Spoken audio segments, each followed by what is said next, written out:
Hello, नमस्कार, जय हिंद, जय जोहार, जय किसान, जय संविधान। मैं आप लोगों का होस्ट, दोस्त और शुभचिंतक अमित कुमार स्वागत करता हूं आज की शानदार क्लास में। तो कैसे हो आप लोग? आशा करता हूं आप सभी स्वस्थ होंगे, मस्त होंगे और बहुत ही शानदार तरीके से आप लोगों की तैयारी चल रही होगी।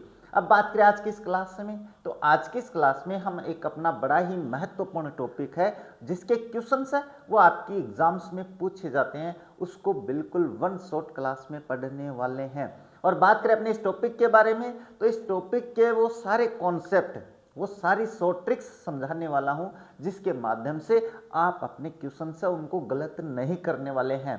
थंबनेल देखकर पता चल गया होगा क्या पढ़ने वाले हैं। तो आज की इस क्लास में हम अपने एक्टिव वॉइस पैसिव वॉइस उनको पढ़ने वाले हैं। इसके अलावा एक और सूचना दे देते हैं कि अगर आप लोग एक्टिव वॉइस पैसिव वॉइस का टेस्ट देना चाहते हैं जिसमें आपको पता चल सके कि आप लोगों ने कैसी तैयारी कर रखी है, तो मैंने आप लोगों के लिए एक ऑनलाइन टेस्ट सीरीज है वो शुरू कर रखी है, बिल्कुल फ्री है। उसमें कोई किसी प्रकार का ऐप इंस्टॉल करने की आवश्यकता नहीं है। तो फिर आप पूछोगे सर हमें वो टेस्ट देना कहाँ पड़ेगा? तो उसके लिए आपको कुछ नहीं करना है, वीडियो के डिस्क्रिप्शन बॉक्स में जाना है, आपको वीडियो का अपने पास मेरे टेलीग्राम चैनल का लिंक मिलेगा, आपको उस चैनल को ज्वाइन कर लेना है और चैनल पर आपको अपना जो ऑनलाइन टेस्ट है उसका लिंक मिलेगा, उस पर क्लिक करो, अपनी बेसिक जानकारी भरो और आप अपना ऑनलाइन टेस्ट देखो। और लास्ट में जब सबमिट करोगे तो आपको अपना रिजल्ट भी पता चल जाएगा।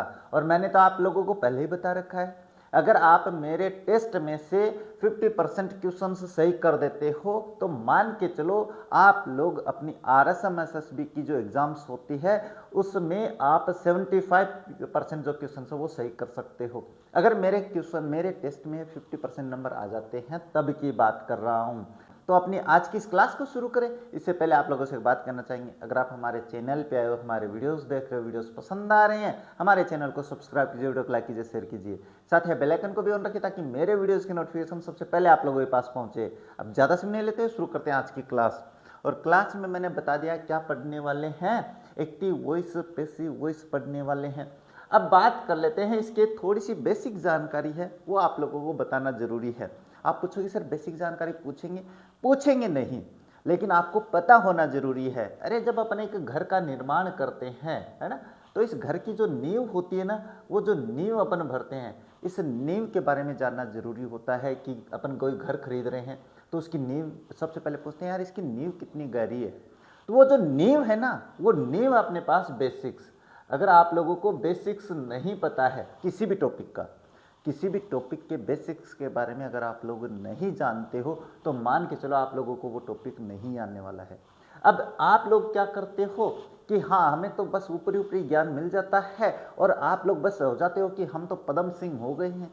आप लोगों की सबसे बड़ी गलती यही है और इसी गलती के कारण है ना ये आजकल के जो स्टूडेंट्स हैं, जो बच्चे तैयारी कर रहे हैं, मुझे लगता है पता नहीं उनको 40% नंबर जो है वो नहीं आ रहे हैं। 40% नंबर मार्क्स नहीं आ रहे हैं, इसका मतलब आप पढ़ क्या रहे हो? खाक पढ़ रहे हो आप तो। चलो कोई नहीं है, लेकिन आपको मैं बिल्कुल सारी बातें समझाने वाला हूँ। सबसे पहले बात करते हैं, ये जो वॉइस है ना, इस वॉइस का अर्थ बता देता हूँ ना। इसको हिंदी में कहते हैं वाच्य। अब हिंदी वाले बच्चे समझ गए होंगे वाच्य क्या होता है।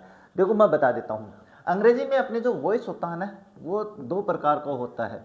आप कहते सर यहाँ पे फिर वॉइस ही लिख लेते, तो वॉइस मैं लिख देता तो कई जो बच्चे हैं ना उनको समझ में नहीं आता कि क्या होता है वॉइस, इसलिए मैं यहाँ से समझाता हूँ। देखो वॉइस क्या होता है, वॉइस होते हैं दो प्रकार के। वॉइस अंग्रेजी में अपने पास कितने प्रकार के होते हैं भाई? दो प्रकार के होते हैं। ये दो प्रकार की बात करें तो उसमें आता है एक्टिव वॉइस और पैसिव वॉइस। अब ये जो बातें हैं ना, ये पैसिव वॉइस, अब मैं डायरेक्ट ऐसे लिख देता वॉइसेज तो आप समझते सर ये टॉपिक तो है ही नहीं हमारे, इसीलिए मैंने ये लिखा एक्टिव वॉइस पैसिव वॉइस। अब ये जो एक्टिव वॉइस होता है इसमें अगर बात करें दोनों में अंतर क्या है सर? दोनों में अंतर भी बताएंगे, चिंता मत करो, हर चीज समझाने वाला हूं, आप तो थोड़ा ध्यान से समझना। इसको कहेंगे कि अपने पास कर्तृवाची बोलते हैं। अब कर्तृवाची नहीं बताएंगे, मैं ये कह देता हूं कर्ता प्रधान होता है ना, कर्ता प्रधान। कर्ता प्रधान क्या होता है सर? अच्छा मैं ये बता देता हूँ, सब्जेक्ट एक्टिव रहता है इसमें, सब्जेक्ट क्या रहता है? एक्टिव रहता है। अब सर सब्जेक्ट एक्टिव की क्या बात आ गई? तो देखो आराम से मैं बता देता हूँ कि एक वाक्य में जब अपने पास क्या होता है, एक तो सब्जेक्ट होता है, एक वर्ब होती है और एक ऑब्जेक्ट होता है। मुख्य रूप से ऐसे 5 एलिमेंट होते हैं ना, वो मेरे जो टीचर्स की तैयारी कर रहे हैं ना उनको पता है। मैं एक बार फिलहाल आप लोगों को यही बात बता देता हूँ, वहाँ तक पहुँचने की आवश्यकता नहीं है। पैसिव वॉइस में सब्जेक्ट होता है, वर्ब होता है और ऑब्जेक्ट होता है।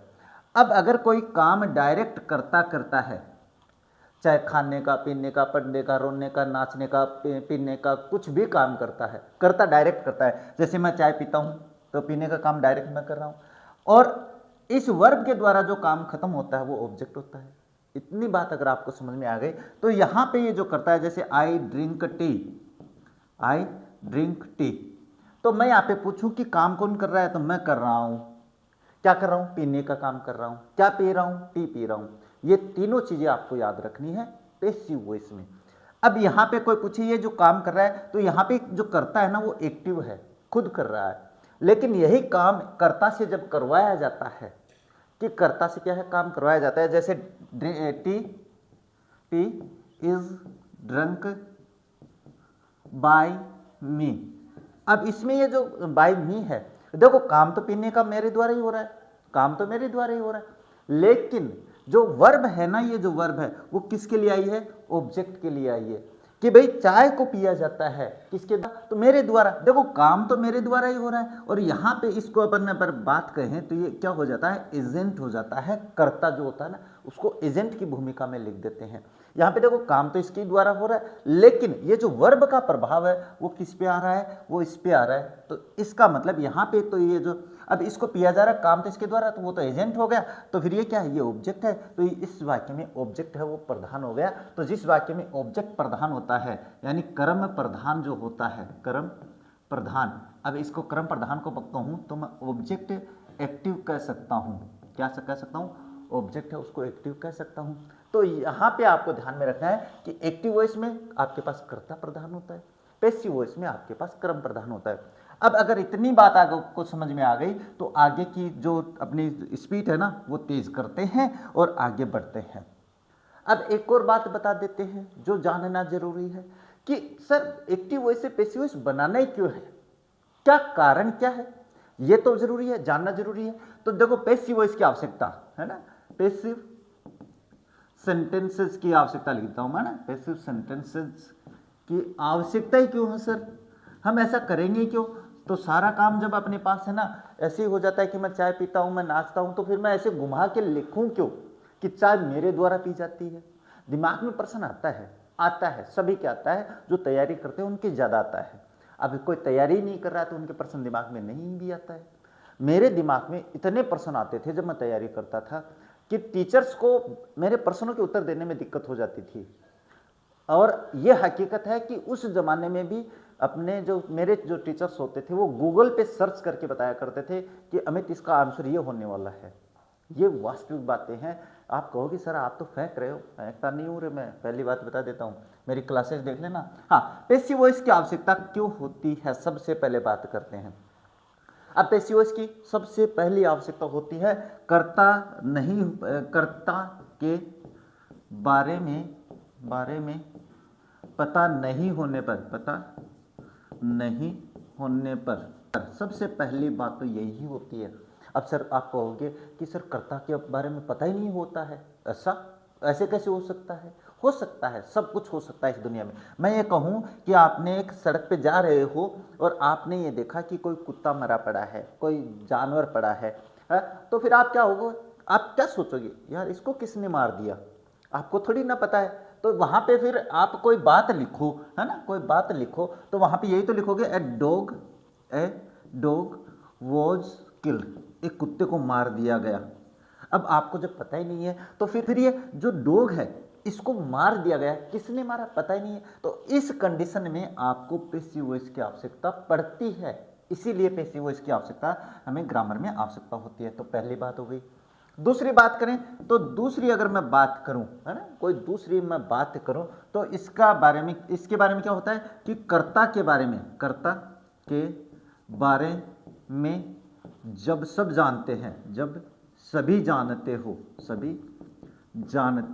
हो तब, यानी कहने का मतलब है कि जब आपके बारे में, कर्ता के बारे में सभी जानते हैं, हाँ सर तभी भी करते हो, हाँ बिल्कुल करना पड़ता है। देखो ग्रामेटिकली कोई इसमें दो राय नहीं है, हो सकता है, लेकिन मैं ये कहूँ कि हम भारत के लोग भारत में क्या बोलते हैं, हिंदी बोलते हैं। अब मैं अगर इस तरीके से बनाऊंगा तो लंबा सेंटेंस होगा, लेकिन मैं इसको ये कहूँ कि Hindi Hindi is spoken spoken in India. अब मैं ये कह दूं तो एक तो ये वाक्य देखो, तो ये बढ़िया लगता है, लगा ही नहीं लगा कि क्या है, Hindi is spoken in India, ये होता है कि भारत में हिंदी बोली जाती है। अब मैं ये लिखूं कि हम भारत के लोग हिंदी बोलते हैं, तो वाक्य को थोड़ा सा बोलना में देखो कोई गलत नहीं है, लेकिन ये थोड़ा अच्छा क्या लगता है, अच्छा लगता है, तो इसमें ये ग्रामेटिकली थोड़ा सा ठीक लगता है, इसीलिए हमें इसकी आवश्यकता होती है। अगर मैं तीसरे नंबर की बात करूं, है ना, तीसरे नंबर की बात करूं तो ऑब्जेक्ट को इम्फेसिस डालने के लिए, यानी ऑब्जेक्ट पर जोर देने के लिए, ये पैसिव वॉइस की आवश्यकता होती है। सर ऑब्जेक्ट पे जोर ही क्यों देना है हमें, है ना, ये जो क्यों का कारण है ना, क्यों का आंसर, ये आपको पता होना जरूरी है, तभी आप सही कर पाओगे, अन्यथा सही नहीं कर पाओगे। इसके बारे में अगर अपन है ना आगे बात करने वाले, चिंता मत करो। ऑब्जेक्ट पे जोर देने के लिए कैसे सर, मैं ये कहूँ कि कोई अपने पास ब्रिज का निर्माण चल रहा है, कोई भी ब्रिज है, कोई भी कार्य जो अपने पास कंपनी है वो स्थापित की जा रही है, कोई फैक्ट्री बनाई जा रही है। अब अगर मैं ये कहूँ कि सरकार है वो वहाँ पे कंपनी स्थापित कर रही है, तो यहाँ पे तो सरकार पे ज़्यादा जोर आ गया कि सरकार बना रही है। लेकिन मैं कहूँ कि वहाँ पे एक फैक्ट्री है, सीमेंट की फैक्ट्री बनाई जा रही है ना, सीमेंट की फैक्ट्री बनाई जा रही है, इसका मतलब अपन क्या कर रहे हैं, सीमेंट की फैक्ट्री पे जोर दे रहे हैं। क्यों? क्योंकि उसका निर्माण हो रहा है, तो वो दबाव दिखाने के लिए अपन को क्या आवश्यकता होती है, पैसिव वॉइस की आवश्यकता होती है। तो मुख्य बात यही है कि इस कारण से हमें पैसिव वॉइस की आवश्यकता होती है। ये याद करने की वाली बात नहीं है, कहीं आप देखो सर ये भी याद करना है क्या, कोई पूछेगा क्या, हाँ ये प्रश्न कहाँ आ सकते हैं, अगर आप टीचर की तैयारी कर रहे हो तो 100% पूछा जा सकता है, याद रख लेना मेरी बात को। अच्छा, इसके बाद में और बात करें, अब हमें जो बेसिक थी जानकारी वो तो बता दी। अब बात करें कि एक्टिव से पैसिव वॉइस बनाते समय, यानी एक्टिव से पैसिव बनाते समय किन बातों का ध्यान रखना है, कौन सी बातें हैं आपको ध्यान में रखनी है, क्योंकि आपको अगर ये बातें ही नहीं पता होंगी तो आप ऑप्शंस में क्या करोगे, कुछ नहीं कर सकते हो।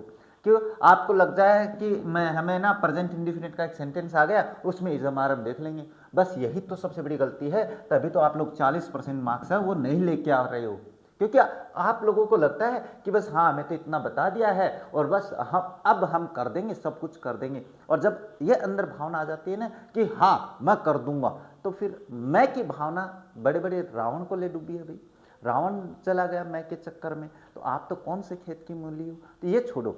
आपको मैं बता देता हूँ एक्टिव से पैसिव वॉइस बनाते समय किन बातों का ध्यान रखना है।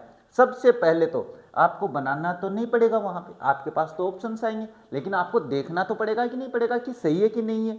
तो इसमें सबसे पहली बात जो है वो कौन सी आती है, ये मैं बता देता हूँ।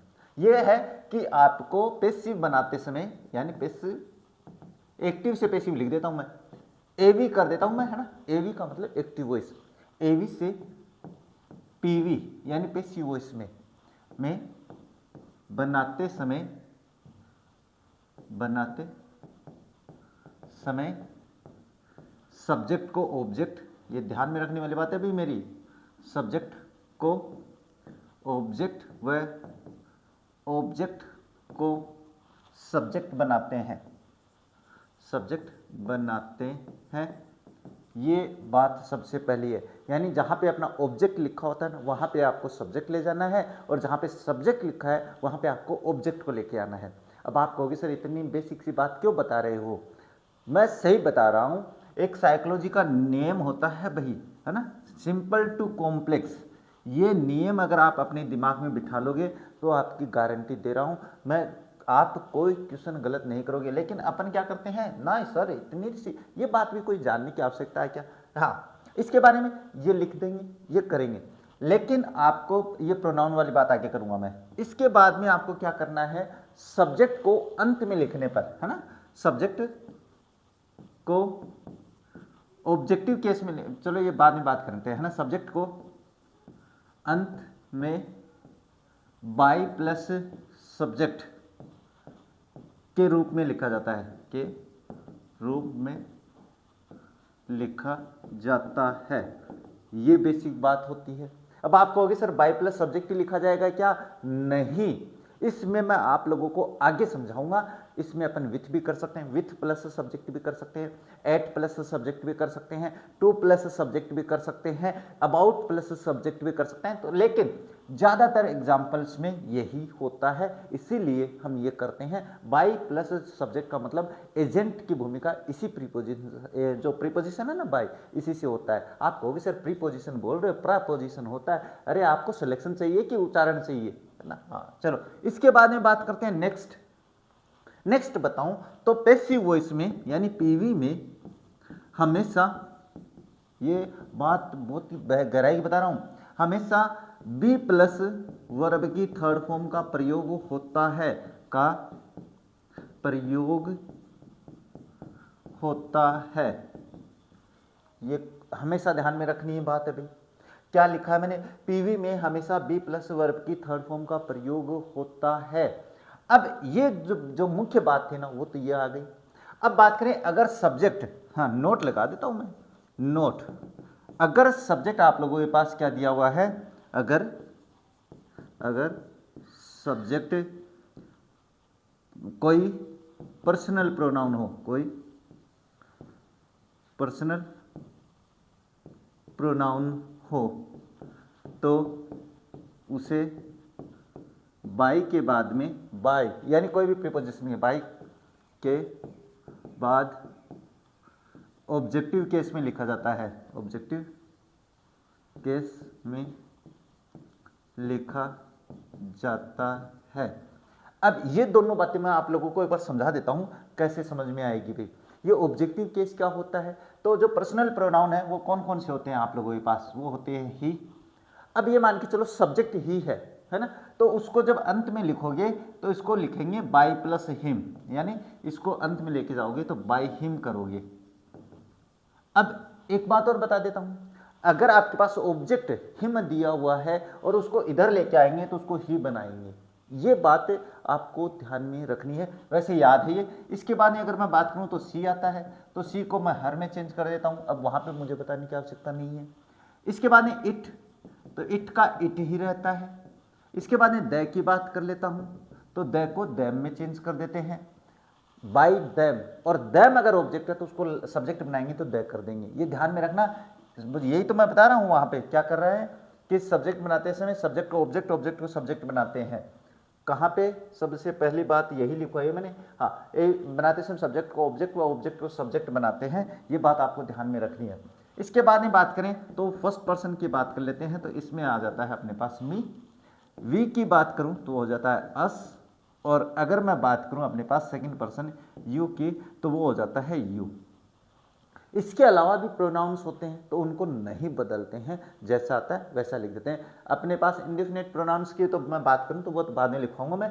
ये प्रोनाउन आपको ध्यान में रखना है। अगर ये ध्यान में है तो मेरे हिसाब से आप लोग कर दोगे इसको। अच्छा, इसके बाद में बात करें तो एक और बात बता देता हूं मैं कि बाई प्लस सब्जेक्ट हमेशा नहीं लिखे जाते हैं। क्या? ध्यान से समझना मेरी बात को। बाई प्लस सब्जेक्ट वो हमेशा नहीं लिखे जाते हैं, और इसी में आप लोग गलती कर दोगे। ये मैं अभी बता रहा हूं भाई। हाँ, बाई प्लस सब्जेक्ट कब नहीं लिखना है, मैं ये लिखवा देता हूं ना। बाई प्लस सब्जेक्ट कब नहीं लिखते, है ना? कब नहीं लिखते, ये प्रश्न भी बढ़िया है। कब नहीं लिखते? तो देखो, आप कहोगे सर आप तो बेसिक ही समझाए जा रहे हो।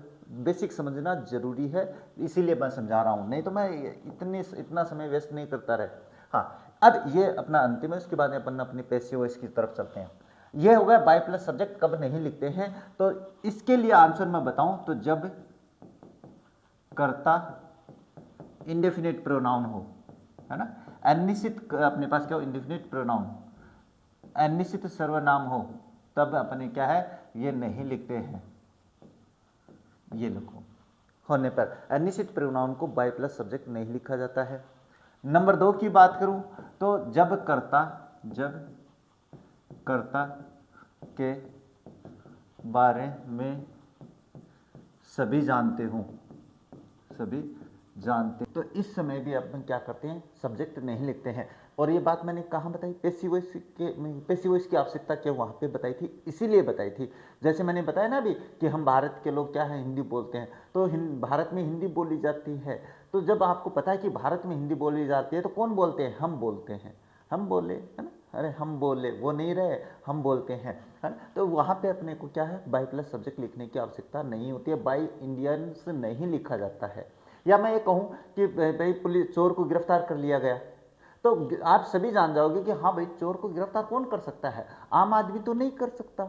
आम आदमी नहीं कर सकता है तो कौन करेगा, पुलिस करेगी। तो वह जानते हैं। तो ये जो बेसिक बातें थी वो अब आपकी कंप्लीट हो जाती है। कहाँ से, यहाँ से देख लो, है ना, क्यों जरूरी भी है, जानना जरूरी है आप लोगों के लिए।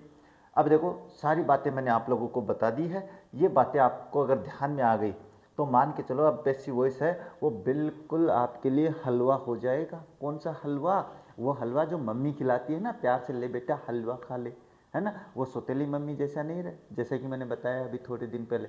चलो अब बात करते हैं पैसिव वॉइस, एक्टिव, बात करते हैं एक्टिव वॉइस पैसिव वॉइस के बारे में। अब एक्टिव वॉइस पैसिव वॉइस के बारे में बात करें तो सबसे पहले हम अपने टेंसेज के जो एग्जांपल्स हैं, जैसे प्रेजेंट इंडेफिनिट है, प्रेजेंट कॉन्टिन्यूस है, प्रेजेंट परफेक्ट है, प्रेजेंट परफेक्ट कॉन्टिन्यूस है। आप कहोगे सर प्रेजेंट परफेक्ट कॉन्टिन्यूस बनता है, हाँ ये अलग बात है कि इसका बनता नहीं है, लेकिन बताऊंगा जरूर कि कैसे बन सकता है।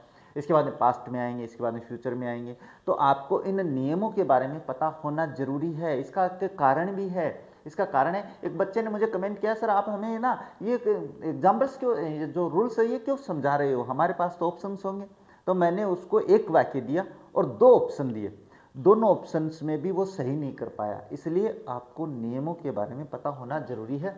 तो सबसे पहले अगर मैं नियमों की बात करूं तो हमने टेंस में सबसे पहले कौन सा पढ़ा था, टेंस में हमने सबसे पहले पढ़ा था प्रेजेंट इंडेफिनिट, क्योंकि आपको टेंस के बारे में पता होगा तभी तो कर पाओगे ना। तो प्रेजेंट इंडेफिनिट पढ़ा है। मान के चलो आपके पास वाक्य दिया हुआ प्रेजेंट इंडेफिनिट का, लेकिन आपको पता कैसे चलेगा कि ये वाक्य प्रेजेंट इंडेफिनिट का है। मैंने कहा ना कि आपको जो आपके ऑप्शंस है उसमें पता होना जरूरी है कि ए क्यों गलत है, मैं गलत की बात कर रहा हूं, बी ऑप्शन क्यों गलत है, सी ऑप्शन क्यों गलत है, और डी है वो सही क्यों है।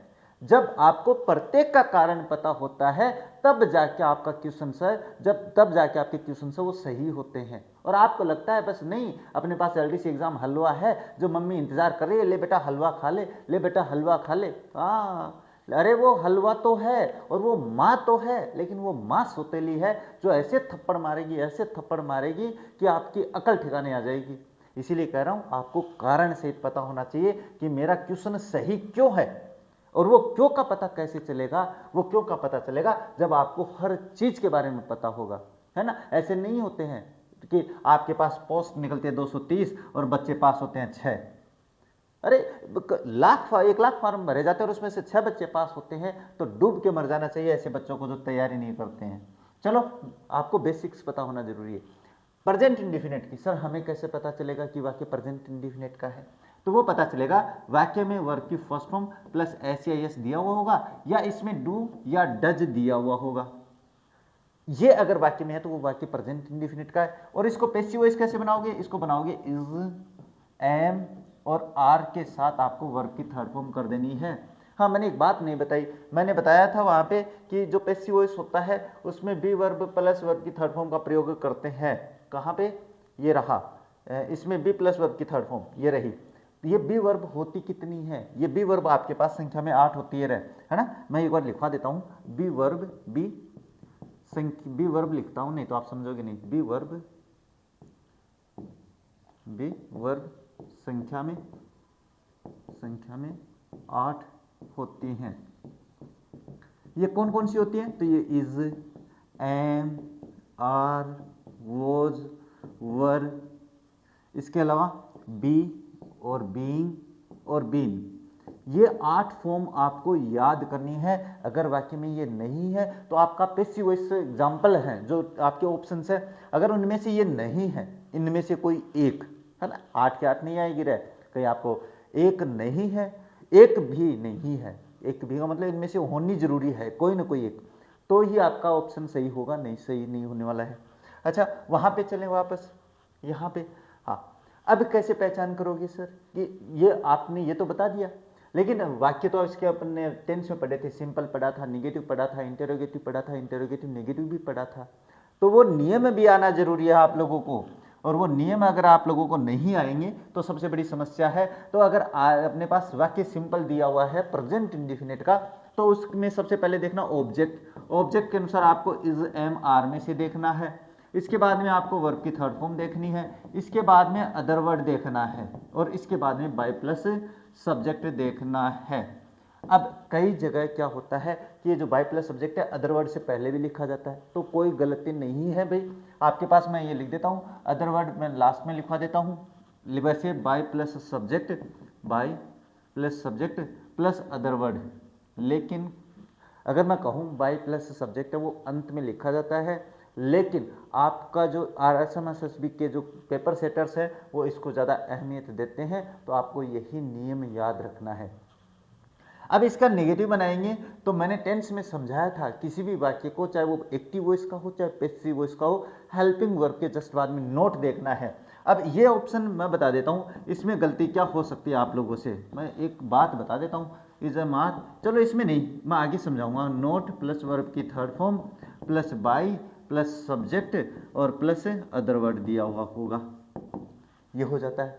अगर आपके पास जो वाक्य है वो इंटेरोगेटिव हो तो तब क्या करोगे, तो कुछ नहीं करना है, ये जो हेल्पिंग वर्ब है इसको ऑब्जेक्ट से पहले लिखेंगे, और वहां पे तो लिखा हुआ होगा लेकिन देखना तो पड़ेगा ना कि क्या सही है कि नहीं है। तो इज एम और आर के बाद में आपके पास ऑब्जेक्ट लिखा हुआ ना जरूरी है, इसके बाद में वर्ब की थर्ड फॉर्म, इसके बाद में आपके पास बाय प्लस सब्जेक्ट, और इसके बाद में आपको अदर वर्ड है वो दिखाई देना जरूरी है।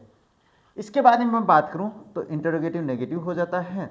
इंटरोगेटिव नेगेटिव में जो इंटरोगेटिव बनाया है, जैसे मैंने टेंसेज में बताया था कि सब्जेक्ट के बाद जो इंटरोगेटिव बनाते हैं ना उसमें सब्जेक्ट के बाद में नोट लगा देते हैं, तो इसमें आपको ऑब्जेक्ट के बाद में नोट लगा देना है, बस इतना सा काम करना है। तो आपका रूल क्या हो जाएगा, वो हो जाएगा is am are plus object plus not plus verb की थर्ड फॉर्म प्लस बाय और प्लस सब्जेक्ट और plus other word, plus other word, ये हो जाता है इंटरोगेटिव मार्क हो जाता है भाई। अब एक और रह जाता है, वो हो जाता है WH वर्ड से। तो WH वर्ड में कुछ नहीं करना होता है, इंटरोगेटिव जो वाक्य होता है इससे पहले WH वर्ड ही लिखा जाएगा और कुछ भी चेंज नहीं होगा। तो देखो WH वर्ड चाहे कुछ भी हो, हु, हुम और हुज को छोड़कर भाई, हुज नहीं विच को भी छोड़ सकते हैं अपने पास, लेकिन मोस्टली आपको हुम जो हु सब्जेक्ट है ना उसको छोड़ देना, उसका नियम मैं अलग समझाऊंगा। बाकी जो सारे WH वर्ड है ना, एक वाट का भी नियम समझाऊंगा, बहुत ही बढ़िया इंपॉर्टेंट। ये WH वर्ड आएगा और बाकी सारा नियम एक ही आ जाएगा। देख लो मैं यही लिखूंगा, is am are plus object plus verb की third form plus by plus subject और प्लस अदर वर्ड और इंटरोगेटिव मार्क, बस यही तो किया मैंने, इसके अलावा कुछ नहीं किया। तो ये 5 नियम जो है, अब आप हर नियम है वो इस पर आधारित होने वाला है। मैं आपको अब केवल एक ही नियम समझाऊंगा और उसके आधार पे आप कर लेना। तो ये अब देखो इसमें बात बता देता हूँ, ये जानना जरूरी क्यों है आप लोगों के लिए, ये जानना इसलिए जरूरी है क्योंकि इसके बिना आप कर नहीं पाओगे। देखो जैसे मैं एक एग्जाम्पल दे देता हूँ अब आप लोगों को, और एग्जाम्पल्स में मैं ऑप्शन भी दे देता हूँ, तब आपको समझ में आएगा। AV लिख देता हूँ मैं, AV का एग्जाम्पल मैंने बना दिया भाई।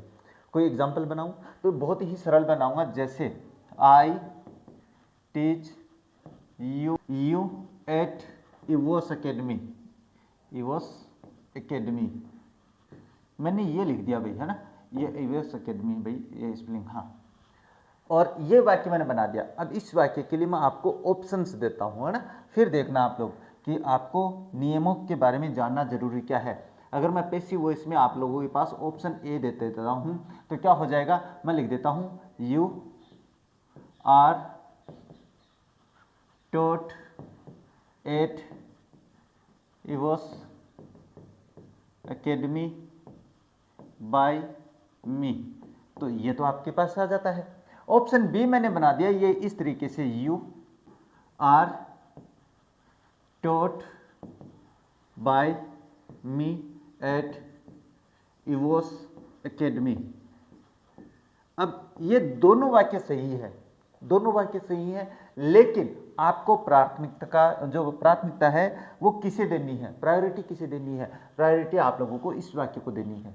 क्यों देनी है? क्योंकि अपने पास ये माना जाता है कि पैसिव वॉइस में वर्ब के बाद में आपका एजेंट आना जरूरी है, ये कहते हैं, इसीलिए ये आपके पास आ जाता है। तो ये ऑप्शन आपका सही रहेगा, वो सही है, कोई गलत नहीं है, लेकिन अगर दोनों ऑप्शन में ये आ जाता है तो आपको मेरे जो ये नीचे वाला ऑप्शन है ये कर देना है।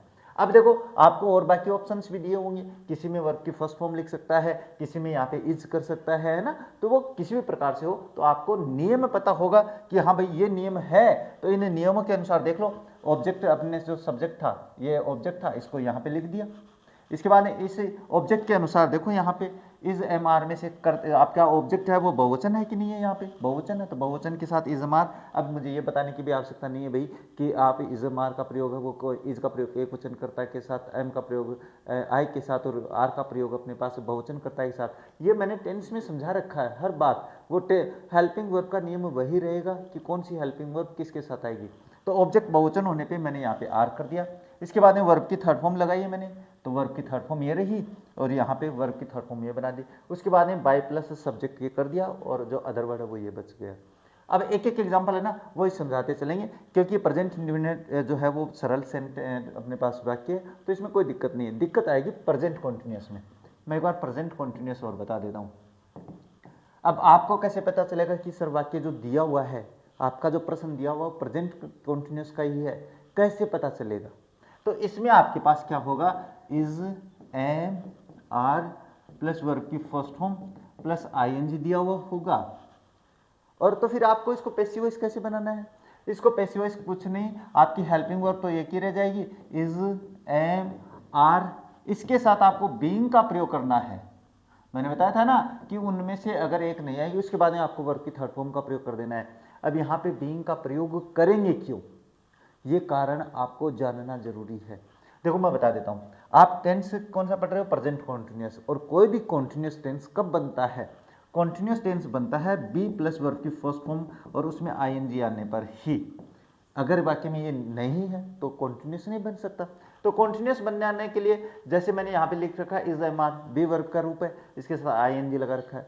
लेकिन अपन पैसिव वॉइस पढ़ रहे हैं, तो पैसिव वॉइस में तो आपको चाहिए बी वर्ब के साथ वर्ब की थर्ड फॉर्म।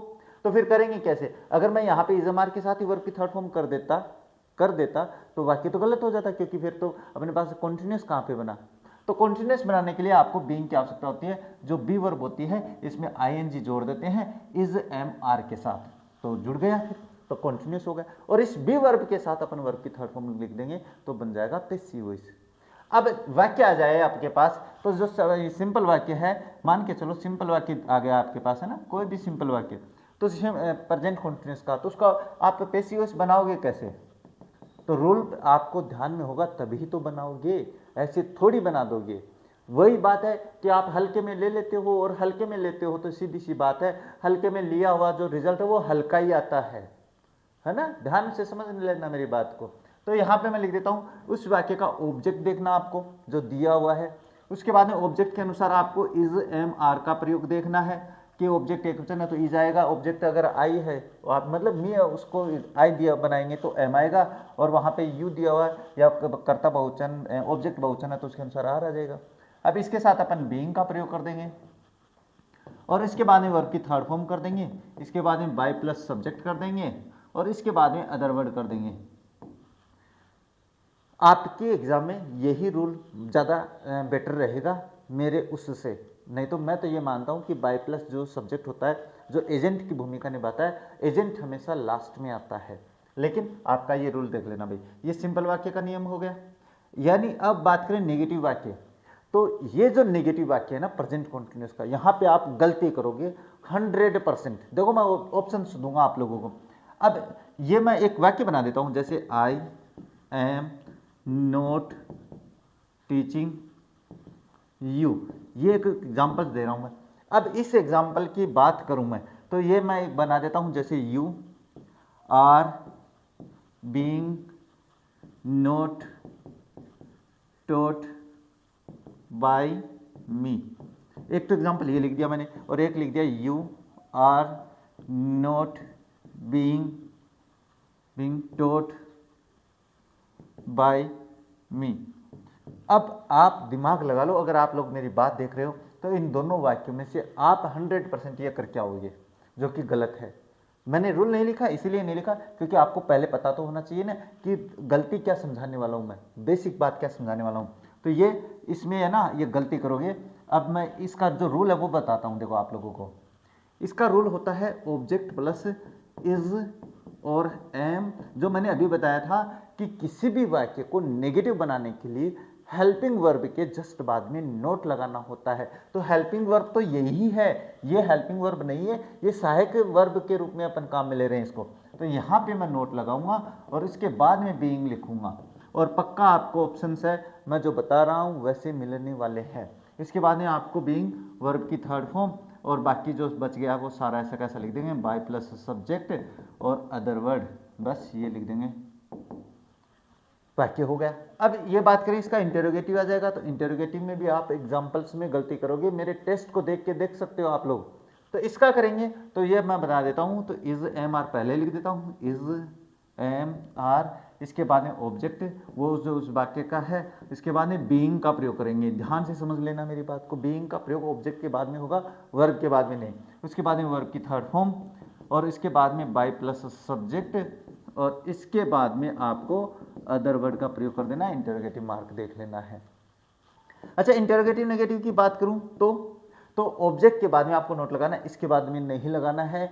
ये वाक्य भी आपसे गलती कर हो सकती है, देखो गलती होना कोई बड़ी बात नहीं है, लेकिन आप पढ़कर गलती कर देते हो, आप समझकर गलती करते हो, तो वहां पे दिक्कत होती है। तो इसमें आपको क्या करना है, इज एम और आर के बाद में ऑब्जेक्ट, और इसके बाद में नोट लगाना है, और ऑप्शन में आपके पास बीइंग के बाद में नोट होगा, गारंटीड है, मैं जानता हूं। इसके बाद में बीइंग करना है, और इसके बाद में आपको वर्ब की थर्ड फॉर्म करनी है, इसके बाद में बाय प्लस सब्जेक्ट करना है, और इसके बाद में अदर वर्ड करना है, और इंटरोगेटिव मार्क देख लेना है। अब इसके बाद में डब्ल्यू एच वर्ड की बात करें तो आपको ये जो इंटरोगेटिव वाक्य है ना, ये जो इंटरोगेटिव वाक्य है, इसको केवल इसके बाद में लिख देना है। ये लो, डब्ल्यू एच वर्ड के बाद में आपको ये पूरा वाक्य लिख देना है, यहाँ से इज एम आर से, ताकि आपकी क्लास बड़ी नहीं हो, मैं नहीं समझा रहा। इसके बाद में पूरा लिख देना यहाँ तक, और अंत में मार्क लगा देना इंटरोगेटिव, तो ये हो जाता है। अब इसके बाद में एक एग्जांपल, मैं इसका इंटरोगेटिव नेगेटिव का एक एग्जांपल समझा देता हूँ इसका। बाकी सिंपल सेंटेंस है और बाकी सारी चीज़ें हैं वो मैं अपने टेस्ट में भी समझाऊंगा, चिंता मत करो, उसको हल भी करवाऊंगा, हर चीज़ समझाऊंगा, लेकिन अभी तो आपको ये रूल्स हैं, ये जानना जरूरी है। अब इसका एक एग्जाम्पल बना देता हूँ। चलो पहले एक सिंपल सेंटेंस का बना देते हैं, एवी का वाक्य। सिंपल सेंटेंस बनाएंगे तो जैसे the students are writing notes in their book notebook कर देता हूँ, एक ही बात है। चलो एक बार ये बना देता हूँ मैं, बाकी सारी बातें अपने टेस्ट में करेंगे, ये तो केवल एक बार आपको समझाने के लिए है। अब इस वाक्य को आपको बनाना है, तो इसका पैसिव वॉइस बनाएंगे तो कैसे बनाओगे? इसका पैसिव वॉइस बनाओगे तो सबसे पहले तो आपको ऑब्जेक्ट के बारे में पता होना जरूरी है। ऑब्जेक्ट के बारे में कैसे पता चलेगा? तो वर्ब के द्वारा, मैंने शुरू में बता दिया भाई, वर्ब के द्वारा जो काम होता है वही ऑब्जेक्ट होता है। तो देखो स्टूडेंट्स है वो क्या कर रहे हैं, वो लिख रहे हैं, क्या लिख रहे हैं? नोट्स लिख रहे हैं इन देयर बुक, अपनी बुक में, यानी बुक यानी नोटबुक की बात कर रहा हूँ मैं एक बार, अपनी बुक में लिख रहे हैं। अच्छा, तो सर ये जो इन देयर नोटबुक है ये क्या है? तो मैं एक बात और बता देता हूँ, ये सारी बातें अपन करने वाले हैं, चिंता मत करो। मैं एक बार आपको रूल से समझा रहा हूँ। देखो टाइम, प्लेस, मैनर और फ्रीक्वेंसी, ये टाइम यानी समय, प्लेस यानी स्थान, मैनर यानी तरीका, और फ्रीक्वेंसी यानी बारंबारता, कभी भी आपके पास पैसिव वॉइस की भूमिका नहीं निभाते, क्योंकि ये एडवर्ब होते हैं, ये ध्यान में रखना। और कुछ एक सेंटेंसेस स्पेशल्स भी जो कैटेगरी के नियम पढ़ेंगे ना, वहाँ पे मैं बाकी सारी बातें समझाऊंगा। अब इस वाक्य को आपको क्या करना है, बनाना है। तो नोट्स लिखने के तौर पे वो क्या लिख रहे हैं, नोट्स लिख रहे हैं, तो मैं नोट्स यहाँ पे लिखूंगा, है ना, नोट्स।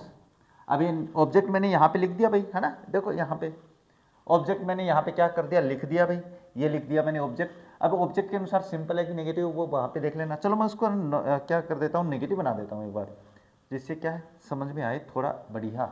और मैं यहाँ पे कर देता हूँ नोट, ये बढ़िया रहेगा। अब आपको नोट्स मैंने यहाँ पे लिख दिया। अब ऑब्जेक्ट आ गया, ऑब्जेक्ट आ गया तो इसके अनुसार अपन क्या लिखेंगे, इज एम आर लिखेंगे, क्योंकि रूल में तो लिखा है मैंने। तो नोट्स बहुवचन है तो मैं यहाँ पे आर कर देता हूँ। अब मैं इस वाक्य में क्या कर देता हूँ, बीइंग का प्रयोग कर देता हूँ, बीइंग, और उसके बाद में नोट लगा देता हूँ, और उसके बाद में वर्ब की थर्ड फॉर्म लगा देता हूँ, रिटन, और उसके बाद में बाय सब्जेक्ट लिख देता हूँ, बाय द स्टूडेंट्स है ना, तो बाय द स्टूडेंट्स मैंने ये कर दिया, और इसके बाद में in their notebook, in their book. अब ये वाक्य गलत हो गया, ये वाक्य तो गलत हो गया। अब आप बताओ क्या गलती हो गई इसमें, आप बता सकते हो कि इसमें क्या गलती है। मैं आपको गारंटी देता हूं, ये छोटी छोटी जो गलती पकड़ना सीख जाओगे ना कि ये गलत क्यों है। जब आपके पास रीजन का पता होता है तो आपका कोई क्वेश्चन गलत नहीं कर सकता है। इसमें आपको रीजन पता चल गया होगा, ये नोट गलत है सर। ये नोट क्यों गलत है, ये नोट इसलिए गलत है क्योंकि जो रूल कहता है वो ये कहता है कि हेल्पिंग वर्ब के जस्ट बाद में नोट आना चाहिए। तो हेल्पिंग वर्ब तो ये है, तो आपका जो वाक्य सही होगा वो क्या सही होगा, वो आपके पास होगा नोट्स आर नोट बीइंग, और इसके बाद में आपको यहां से लेके सेम कर देना है। तो देखो छोटी सी गलती करिए और आप जल्दबाजी में ये गलती करोगे, 100% करोगे, क्योंकि जो सही होगा वो तो डी ऑप्शन के आसपास मिलेगा, है ना। ऐसे क्वेश्चंस में ऑप्शन पहला वो बहुत सही लगता है, तो ये ध्यान में रखना। अब ये बाकी लिख दोगे, इसके बाद एक इंटरोगेटिव और बना देता हूं मैं, है ना, इंटरोगेटिव और बनाएंगे ताकि आपको इंटरोगेटिव नेगेटिव, जैसे are you not playing cricket for India, ये लिख दिया मैंने। अब ये वाक्य बना दिया। तो अब सबसे पहले अगर आपको नियम ही नहीं पता है तो गारंटी लेता हूं ये वाक्य आप लोग गलत करोगे, क्योंकि ऑप्शंस में आपको बनाने की आवश्यकता नहीं होती है। जब आप बनाते हो तब तो आपको नियम याद रहता है, हाँ पहले ये आएगा, फिर ये आएगा, फिर ये आएगा, फिर ये आएगा। लेकिन आपने तो ऑप्शंस देखे, अरे आ गया, सही आ गया, ये लो टिक, और वहीं पे आप मार खा जाते हो। ये छोटी बातें याद रखना जरूरी है। अब इसमें चलो मैं बनाता हूं। तो सबसे पहले तो इंटरोगेटिव है, तो इंटरोगेटिव में आपको नहीं पता है कि ऑब्जेक्ट एकवचन है बहुवचन है, तो आप जो इंटरोगेटिव वाक्य का नियम है, जो आपके पास नियम बता रखा है मैंने, इसमें इंटरोगेटिव नेगेटिव रहा। अब इसमें आपके पास ये 3 हेल्पिंग वर्ब लिखोगे आप लोग, तो ये ऑब्जेक्ट के अनुसार आएगी। तो अब वहां पे ऑब्जेक्ट तो पता ही नहीं है कि सर ऑब्जेक्ट कौन सा आएगा यहाँ पे, वैसे तो आपके पास दिया हुआ होगा वहाँ पे, तो इतने घबराने की आवश्यकता नहीं है। मैं यहाँ पे बता देता हूँ, अगर बनाना पड़े खुद को तो इज एम आर ये लिखेंगे, तीनों लिख लेते हैं, क्योंकि अब इसके बाद में ऑब्जेक्ट लिखेंगे। तो आर यू नॉट प्लेइंग, खेलने के तौर पे क्या खेल रहा है, क्रिकेट खेल रहा है, फॉर इंडिया, भारत के लिए। तो ये जो भारत के लिए खेल रहा है ये स्थान हो जाता है, तो अपने पास क्या है, अपने पास ये ऑब्जेक्ट नहीं होगा तो ऑब्जेक्ट होगा क्रिकेट। तो मैं यहाँ पे लिख देता हूँ क्रिकेट, और आपके तो कोई दिक्कत वाली बात नहीं है, क्योंकि ऑब्जेक्ट दिया हुआ होगा, क्रिकेट है वो एक वचन है, एक वचन है तो फिर मैं कौन सा काट देता हूँ, मैं आप लोगों के पास एम काट देता हूँ, आर काट देता हूँ, इज क्रिकेट, और उसके बाद में आपको पैसिव इसका प्रयोग करना है। तो इसके बाद में आपको क्या लिखना है, नोट लिखना है, क्योंकि निगेटिव है ना, इंटरोगेटिव नेगेटिव, उसके बाद में बीइंग का प्रयोग करना है। अब आपको क्या करेगा, वो नोट है ना बीइंग के बाद दे देगा, तो गलती कर दोगे। और उसके बाद में बीइंग, और उसके बाद में वर्ब की third form played by you का है क्या, यू, और फॉर इंडिया है ना। आजकल इंडिया अपनी बहुत फॉर्म में चल रही है, इंडिया। हाँ चलो, ये वाक्य आपको इस तरीके से ध्यान में रखना। नोट अगर बीइंग के बाद है तो वो वाक्य गलत है, वो ऑप्शन गलत है, ये याद रखना। और अब बात करते हैं नेक्स्ट टेंस के। नेक्स्ट टेंस की बात करें तो नेक्स्ट आता है आप लोगों के पास प्रेजेंट परफेक्ट, है ना, प्रेजेंट परफेक्ट। सर इसकी पहचान कैसे करेंगे हमें कैसे पता चलेगा कि प्रेजेंट परफेक्ट का है। तो आपका जो क्वेश्चन दिया हुआ होगा, आपका एक्टिव वॉइस वाक्य का क्वेश्चन दिया हुआ होगा, अगर उसमें आपके पास हैज या हैव के साथ वर्ब की थर्ड फॉर्म है तो मान के चलो वो वाक्य आपके पास प्रेजेंट परफेक्ट का है।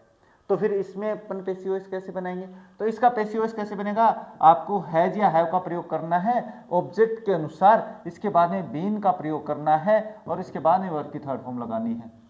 तो सर यहाँ पे बीन का प्रयोग करेंगे क्यों, कारण सहित समझाओ। हाँ कारण मैं हर बात का बताता हूँ रे, बीन का प्रयोग क्यों करेंगे, इसका कारण है कि आप टेंस पढ़ रहे हो प्रेजेंट परफेक्ट। प्रेजेंट परफेक्ट पढ़ रहे हैं, वर्ब अपने पास किसी भी वाक्य को परफेक्ट बनाने के लिए हैज या हैव के साथ वर्ब की थर्ड फॉर्म आनी, प्रेजेंट परफेक्ट कोई भी हो, मतलब परफेक्ट टेंस बनाने के लिए हैज, हैव और हैड के साथ वर्ब की थर्ड फॉर्म आएगी तो ही वाक्य परफेक्ट बनेगा। अब इस वाक्य में हैज हैव आ गया, प्रेजेंट परफेक्ट हो गया, इसके साथ वर्ब की थर्ड फॉर्म।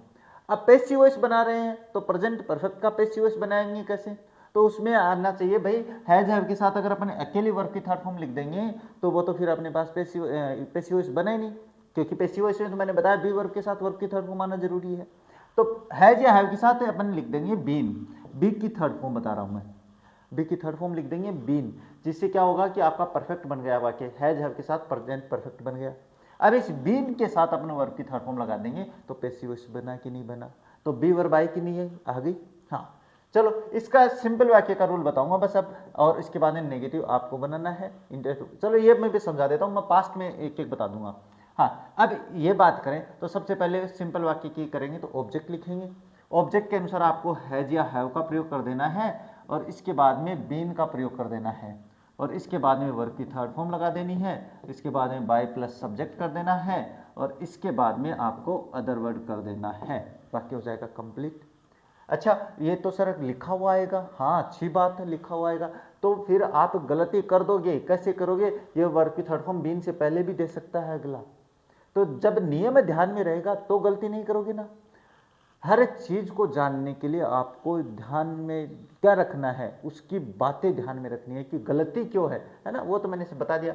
अब इसमें अगर आप नेगेटिव बनाओगे तो हेल्पिंग वर्ब इसको नहीं मानना है जब कोई मानना है ना, ये ध्यान में रखना। तो इसका और नेगेटिव बनाएंगे तो ऑब्जेक्ट प्लस हैज या हैव के बाद में आपको नोट लगाना है, जैसे कि मैंने टेंस में बताया था, इसके बाद में बीन का प्रयोग होगा और इसके बाद में वर्ब की थर्ड फॉर्म और बाकी जो सेम है वो लिख देंगे। इसके बाद में बात करें इंटरोगेटिव की, तो इंटरोगेटिव बनाओगे तो हैज हैव को पहले लिखना है, तो मैं हैज हैव पहले लिख देता हूँ, हैज या हैव के बाद में ऑब्जेक्ट आ जाएगा, इसके बाद में बीन का प्रयोग अवश्य करना है पैसिव वॉइस में, इसके बाद में और जो बच गया वो यहाँ पे और अंत में इंटरोगेटिव मार्क। क्या बच गया, वर्ब की थर्ड फॉर्म के बाद में बाय प्लस सब्जेक्ट और अदर वर्ड, है ना, ये बचा हुआ है। इसके बाद में बात करें इंटरोगेटिव नेगेटिव, तो इंटरोगेटिव नेगेटिव कैसे बनेगा, जो इंटरोगेटिव बनाया उसमें ऑब्जेक्ट के बाद में नोट लगा देंगे और ये वाक्य भी आपसे गलत हो जाएगा, अगर आप रूल नहीं देखोगे तो पक्का गलत होने वाला है। तो यहाँ पे नोट और इसके बाद में बीन और इसके बाद में वर्ब की थर्ड फॉर्म और इसके बाद में जो बच गया वो सारा लिख देंगे। अब ये जो वाक्य है ना, अब WH वर्ड की बात और कर लेता हूँ मैं, है ना, WH वर्ड की बात करें तो आपको क्या करना है, WH वर्ड लिखना है यहाँ पे और इसके बाद में ये जो इंटरोगेटिव वाक्य है ना, ये यहाँ पे आपको कंप्लीट लिख देना है यहाँ तक और इंटरोगेटिव मार्क लगा देना है। तो ये हो जाता है प्रेजेंट परफेक्ट उस वाक्य के नियम। अब इसके भी मैं 2 एग्जाम्पल समझा देता हूँ, इसके बाद में इसको भी कंप्लीट करते हैं। जैसे एक वाक्य लिख देता हूँ मैं AV का, ये सारी बातें ना अपन करने वाले हैं, डबल ऑब्जेक्ट हो या से अपने पास सिंगल ऑब्जेक्ट हो, ये सारे करने वाले हैं। अभी तो केवल मैं आपको जो रूल्स है ना वो समझा रहा हूँ, ध्यान से समझ लेना। अच्छा इसके बाद में बात करें नेक्स्ट, तो नेक्स्ट एक वाक्य लिख देता हूँ मैं AV का, जैसे teacher has punished all the students, ये लिख दिया मैंने। अब इस वाक्य को आप बनाओगे तो इस वाक्य का जो कंपाउंड, अपने पास एक बात ध्यान में रखना, ऑब्जेक्ट से पहले कोई पॉजेसिव फर्स्ट या अपने पास जैसे कंपाउंड और सब्जेक्ट या ऑब्जेक्ट भी हो सकते हैं, वो बातें अपन स्पेशल रूल्स में करेंगे। फिलहाल मैं टेंस के बारे में ही बात कर लेता हूँ। इसका पैसिव वॉइस बनाना है तो सिंपल वाक्य है, सिंपल वाक्य का पैसिव वॉइस कैसे बनेगा, उस वाक्य का ऑब्जेक्ट लिखेंगे भाई। तो टीचर ने पनिश किया है, किसको किया, ऑल द स्टूडेंट्स को किया है, सभी छात्रों को कर दिया, तो ऑल द स्टूडेंट्स है वो आपका ऑब्जेक्ट हो जाएगा, ऑल द स्टूडेंट्स हो गया। इसके बाद में आपको स्टूडेंट्स है बहुवचन है तो इसके साथ हैव का प्रयोग करना है, ऑब्जेक्ट मैंने पहले लिख दिया, हैव लिख दिया। यहाँ पे कहाँ पे लिखा है ये नियम, ये रहा, तो देखो ऑब्जेक्ट लिख दिया, हैज हैव में से एक लिख दिया, आपका ऑब्जेक्ट बहुवचन था तो मैंने हैव कर दिया। यहाँ पे हैज, तो यहाँ पे भी हैज दे सकता है ऑप्शंस में, तो ये ऑल द स्टूडेंट्स हैव और उसके बाद में बीन का प्रयोग बताया था मैंने, इसके बाद में वर्ब की थर्ड फॉर्म करनी है और इसके बाद में आपको बाय प्लस सब्जेक्ट कर देना है, बाय टीचर, और आपके पास वाक्य सही हो जाता है। अच्छा, इसके बाद एक इंटरोगेटिव और बनवा देता हूँ मैं, है ना। इंटरोगेटिव बनाना जरूरी है क्योंकि उस वाक्य में ही आपके पास क्या है, जो WH वर्ड वाले वाक्य है ना, ये मैं सारे बनवाऊंगा, चिंता मत करो, हर चीज़ समझाऊंगा। रूल्स समझा रहा हूँ फिलहाल, क्योंकि रूल्स के बाद में तो एग्जाम्पल्स करोगे ना, तो इसमें मैं ये एक चलो WH वर्ड का बना देता हूँ, जैसे व्हाट, यानी why have you made this picture, ये लो, ये बना दिया मैंने। अब जो WH वर्ड आया है ना, आपको उस WH वर्ड को बस शुरू में लिखना है। तो मैं PV में देखो क्या करूंगा, ये जो WH वर्ड आया मैं ये का ये रख लूंगा यहाँ पे वाई, हु को छोड़कर ये बातें, और वाट का भी नियम समझाऊंगा मैं, लेकिन ये बातें आपको यहाँ पे समझना जरूरी है। केवल रूल्स की बात कर रहा हूं मैं, रूल्स समझाने की कोशिश कर रहा हूं। हाँ, वाई, और उसके बाद में आपको देखो इंटरोगेटिव वाक्य में, है ना, ये इंटरोगेटिव जो वाक्य है यहाँ पे देखो कहाँ गया, ये रहा, ये WH वर्ड। इसके बाद में क्या लिखना है, ये वाक्य लिखना है, जो यानी WH वर्ड लिख दिया, इसके बाद में क्या लिखना, वाई लिखना है, तो ये वाई लिख देता हूँ मैं, क्या जो आया है। इसके बाद वाई और हैव लिखेंगे कि हैज लिखेंगे, है ना, तो वो आपके डिपेंड करता है ऑब्जेक्ट पे। ऑब्जेक्ट है दिस पिक्चर, तो मैं यहाँ पे आपको नहीं पता है कि भाई, लेकिन आपके तो ऑप्शंस में होगा, तो मैं यहाँ पे हैज लिख देता हूँ, क्योंकि मुझे पता है ऑप्शंस में दिया हुआ होगा, तो इसका आवश्यकता नहीं है घबराने की। तो है दिस पिक्चर, ये लिख दिया मैंने, तो वाई हैज दिस पिक्चर। और उसके बाद में वर्ब की थर्ड, सॉरी, वो जो बीन है इसका प्रयोग करेंगे, ऑब्जेक्ट के बाद में बीन का प्रयोग। इसके बाद में आपको वर्ब की थर्ड फॉर्म लगा देनी है, और इसके बाद में आपको बाय प्लस सब्जेक्ट कर देना है, बाय यू, और इंटरोगेटिव मार्क लगा देंगे। इस तरीके से WH वर्ड का भी हो जाएगा। तो ऐसे मत समझना कि मैं समझा नहीं रहा हूँ, मैं हर चीज़ समझाऊंगा आप लोगों को, बस एक बार आपको रूल्स आना जरूरी है। अब प्रेजेंट परफेक्ट कॉन्टिन्यूस का पैसिव इससे नहीं बनता है, आप बना सकते हो, कोई दिक्कत वाली बात नहीं है। कैसे बनेगा तो मैं बता देता हूँ। देखो, प्रेजेंट परफेक्ट कॉन्टिन्यूस का जो पैसिव इसका एक्टिव इसका वाक्य है, वो एक बनता कैसे है, ये बनाना नहीं है, नहीं बनता है, लेकिन कुछ एक मानते हैं कि बना सकते हैं। इसका जो एक्टिव इसका रूल होता है वो होता है सब्जेक्ट प्लस हैज या have plus been plus verb की first form plus ING plus object plus since या फॉर प्लस टाइम, ये वाक्य होता है। अब कुछ ग्रामेरियन मानते हैं कि इसका पैसिव वॉइस बनाया जा सकता है, बनाया जा सकता है, बनाना नहीं है। पैसिव वॉइस कैसे बनाएंगे इसका इस तरीके से बना सकते हैं, ऑब्जेक्ट लिखेंगे, हैज या हैव लिखेंगे, हैज या हैव के साथ plus been plus being plus verb की थर्ड फॉर्म प्लस ऑब्जेक्ट, और आगे जो दिया हो वो सारा ऐसा कैसा, सिंस या फॉर प्लस टाइम। अब ग्रामेरियन ये मानते हैं कि इस वाक्य में गलती क्या है, इस वाक्य में गलती है कि दो सेम बी वर्ब एक साथ नहीं आ सकती है। तो ये सेम बी है तो इसलिए नहीं कर सकते, लेकिन आपका रूल फॉलो कर रहा है ये। कैसे, प्रेजेंट परफेक्ट कॉन्टिन्यूस बनाना है। प्रेजेंट परफेक्ट कॉन्टिन्यूस में अपन बीन का प्रयोग क्यों करेंगे, वो मैंने टेंस में समझाया था कि हैज के साथ वर्ब की थर्ड फॉर्म आना जरूरी है, और इस बी के साथ वर्ब की फर्स्ट फॉर्म प्लस ING भी आना जरूरी है। तो इस बी में अपन आइन जोड़ दिया तो प्रेजेंट परफेक्ट कॉन्टिन्यूस बन गया, और इस बीइंग के साथ वर्ब की थर्ड फॉर्म बना देंगे तो बी के साथ वर्ब की थर्ड फॉर्म आने से पैसिव वॉइस भी बन जाता है। तो इसमें आपको किसी से जिद नहीं करनी है, लेकिन ये बना सकते हैं। अच्छा, इसके बाद चलते हैं पास्ट में। अब मैं ना पास्ट के सारे नियम एक बार लिखवा देता हूँ। क्यों, क्योंकि अब अपने को मैंने जो आपको जैसे प्रेजेंट इंडिफिनिट पढ़ाया है तो पास्ट इंडिफिनिट सेम उसी प्रकार से होना है, प्रेजेंट कॉन्टिन्यूस पढ़ाया है तो पास्ट कॉन्टिन्यूस भी होना है। तो इसमें मैं सारे नियम एक बार बताऊंगा पहले, इसके बाद में अपन बात करने वाले हैं ना, इसके बाद में बात करने वाले हैं। तो सबसे पहले बात करते हैं पास्ट इंडिफिनिट के बारे में।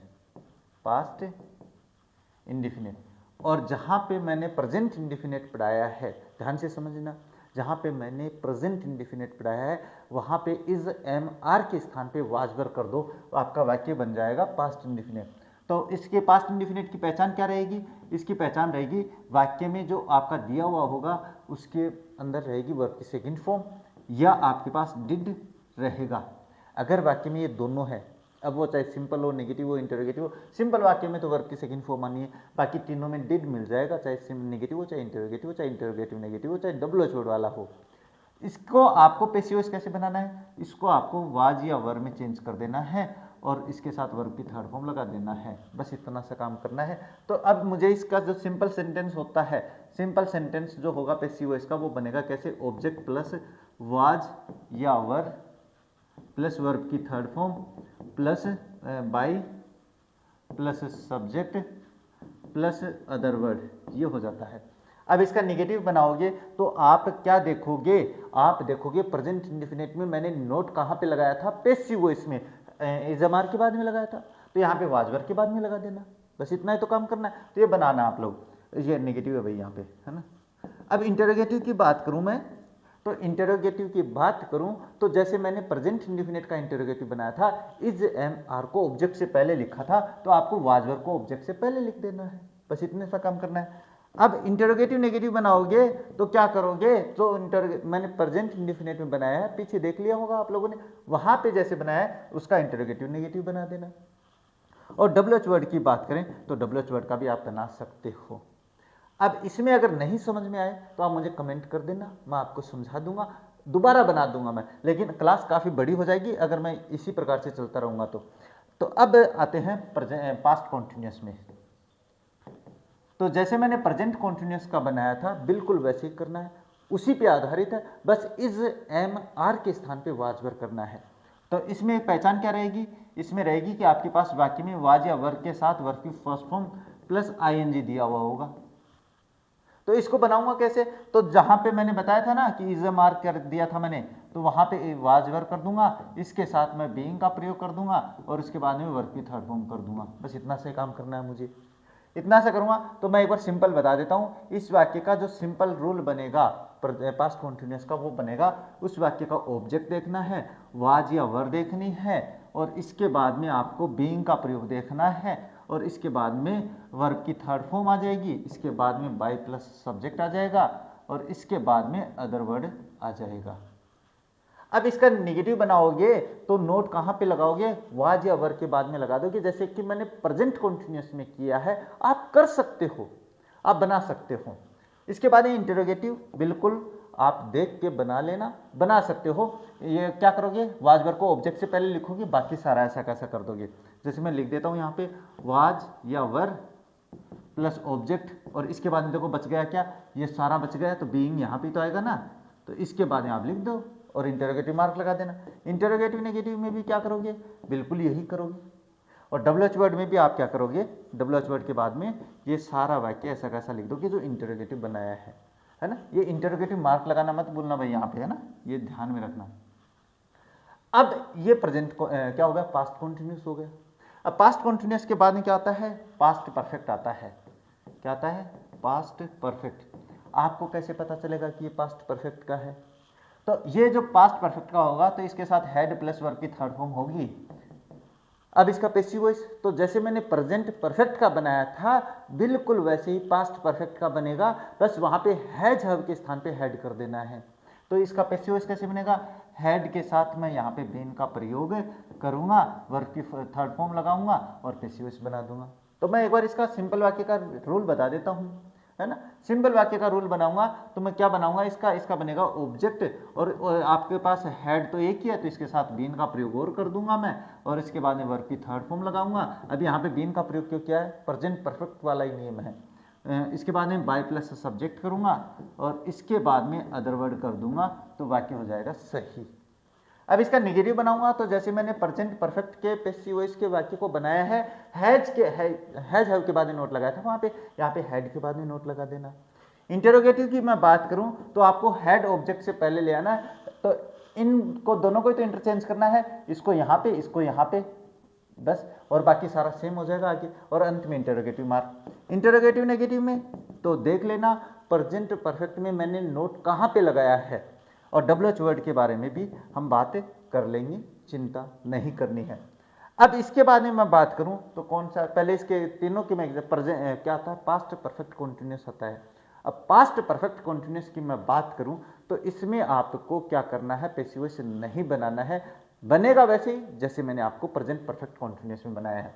अब मैं एक बार दो एक एग्जांपल्स बता देता हूं, इसके बाद में क्या है अपने जो एग्जांपल्स करेंगे तीनों के एक एग्जांपल्स बता देता हूं, उसके बाद में अपन एग्जांपल्स अलग से सोल्व करेंगे ताकि आपको समझने में आसानी रहे। तो जैसे अगर पास्ट इंडेफिनिट का वाक्य आ जाए तो क्या करोगे, है ना, एक्टिव वॉइस का वाक्य लिख देता हूं मैं, है ना, एक्टिव वॉइस का वाक्य लिखूं तो जैसे आई पास्ट 10th क्लास इन 2001, मैंने ये लिख दिया भाई। अब इसमें आपको कैसे पता चला कि वाक्य पास्ट इंडिफिनिट का है? तो इसमें देखो वर्ब की सेकंड फॉर्म आ रखी है और वर्ब की सेकंड फॉर्म मात्र एक ही वाक्य में आती है, वो किस में आती है? पास्ट इंडिफिनिट में। अब जब आपको ये पता चल गया ये पास्ट इंडिफिनिट का है तो आपके ऑप्शंस में वाज या वर तो होना जरूरी है। तो सबसे पहले लिखेंगे 10th क्लास, क्योंकि पास करने के लिए मैं क्या कर रहा हूँ? 10th क्लास पास कर रहा हूँ, तो मैं यहाँ पे लिख देता हूँ 10th क्लास। और उसके बाद में एक क्या है, ये अपने पास एक क्वेश्चन है तो वाज वर में से वाज लिखूंगा, वहाँ पे तो लिखा होगा आप लोगों के पास। तो 10th क्लास वाज और उसके बाद में वर्ब की थर्ड फॉर्म। अब कोई कहेगा ये थर्ड फॉर्म कैसे है और ये सेकंड फॉर्म कैसे है? तो ध्यान में रखना वर्ब की थर्ड फॉर्म बिना हेल्पिंग वर्ब के नहीं आती है। पैसिव वॉइस में बी वर्ब के साथ और टेंसेज में बात करूँ तो हैज हैड के साथ। अब यहाँ पे वाज के साथ वर्ब की थर्ड फॉर्म हो गई। अब इसके बाद में बाई और मी और इसके बाद में इन 2001।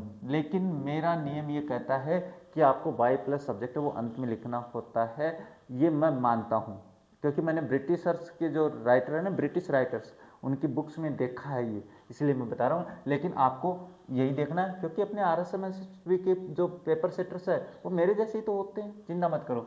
अच्छा, इसका एक नेगेटिव और बना देता, इंटरोगेटिव और बना देता हूँ मैं, है ना। इंटरोगेटिव बनाएंगे, नेगेटिव नहीं। ये लो इंटरोगेटिव नेगेटिव की बात कर लेता हूँ मैं, ये नहीं पैसिव वॉइस बना रहा हूँ ना। तो चलो, जैसे did they note clean the home. मैं एक बार शॉर्ट में ही बना देता हूँ क्योंकि ऑप्शंस के साथ बनाऊंगा ना, मैं आप लोगों को पढ़ाऊंगा तब ज़्यादा समझ में आएगा। फिलहाल तो मैं केवल आपको समझा रहा हूँ कि पैसिव वॉइस कैसे बनता है। तो यहाँ पे मैं कर देता हूँ पैसिव वॉइस। अब ये वाक्य आपका इंटरोगेटिव है, तो अब फिर आपको देखना क्या पड़ेगा? फिर आपको देखना पड़ेगा कि आपका पास्ट इंडिफिनिट का इंटरोगेटिव वाक्य का नियम क्या था, है ना। तो यहाँ पे तो आप बना लोगे, मुझे पता है नियम, वहाँ पे तो आपके पास दिया हुआ होगा। तो इंटरोगेटिव जो पैसिव वॉइस बनाएंगे इंटरोगेटिव नेगेटिव का, तो वाज या वर में से एक लिखना है। तो वहाँ पे आपके पास लिखा हुआ आएगा, तो मैं एक बार बता देता हूँ कि यहाँ पे आएगा वाज द होम। ये देखो वाज द होम आ गया। अब इसके बाद में क्या आ जाएगा? पास्ट इंडिफिनिट है तो आपके पास क्या आ जाएगा? वर्ब की थर्ड फॉर्म आ जाएगी सीधे, तो क्लीन्ड। और इसके बाद में पूछ लेवे तो इसके बाद आ जाएगा बाय देम। और बाय देम को भी हम नहीं लिखते हैं, है ना, मोस्टली नहीं लिखते, लेकिन आपको एक बार देख लेना है। अगर ऑप्शन में दिया हुआ है तो कोई दिक्कत नहीं है, चिपके नहीं रहना है कि बाय देम दिया हुआ, रूल्स भी सही दिया हुआ है, तो ये ध्यान में रखना है ना। और एक वाक्य ऐसा भी हो सकता है ऑप्शन कि बाय देम तो नहीं दिया है और आपके पास क्या है, वाक्य क्या है वो सही दिया हुआ है, तो फिर बाय देम को देख के दूसरा ऑप्शन मत कर देना, ये ध्यान में रखना। तो बस ये हो गया पास्ट इंडिफिनिट। और इसके बाद में बात करें तो आपके पास आ जाता है पास्ट कॉन्टिन्यूस। तो पास्ट कॉन्टिन्यूस की अगर मैं बात करूं एक्टिव वॉइस के वाक्य की, तो जैसे मैं लिखूं I was giving him last chance, है ना, गिविंग हिम लास्ट चांस, ये वाक्य मैंने लिख दिया भाई।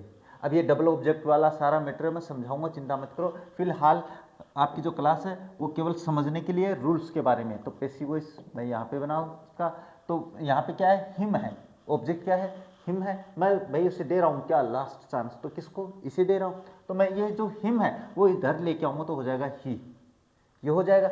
अब ही के अनुसार मैं यहाँ पे वाज का प्रयोग कर दूंगा। वाज के बाद में आपको बीइंग का प्रयोग करना है। इसके बाद में आपको क्या करना है, गिविंग है, इसकी थर्ड फॉर्म देंगे गिवन।